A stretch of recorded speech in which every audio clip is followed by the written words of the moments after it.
Qatar Airways Kozhikode service May 1 മുതൽ ആരംഭിക്കും. ദോഹയിൽ നിന്നും കോഴിക്കോടേക്ക് QR 536 വിമാനം മെയ് 1 മുതൽ വൈകിട്ട് 7:40 സർവീസ് ആരംഭിക്കുക. പുലർച്ചെ 2:35 കോഴിക്കോടെത്തും. കോഴിക്കോട് നിന്ന് ദോഹയിലേക്കുള്ള QR 537 വിമാനം മെയ് 2 മുതൽ പുലർച്ചെ 3:35 സർവീസ് ആരംഭിക്കും. രാവിലെ 5:15 ദോഹയിലെത്തും.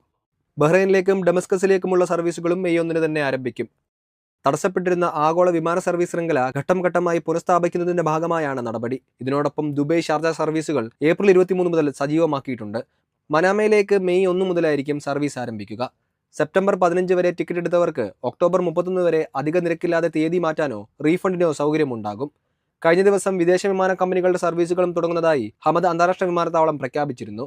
സംഘർഷങ്ങൾക്ക് ശേഷം വ്യോമഗതാഗതം സാധാരണ നിലയിലേക്ക് എത്തുന്ന സൂചനയാണ് ഇത് നൽകുന്നത്.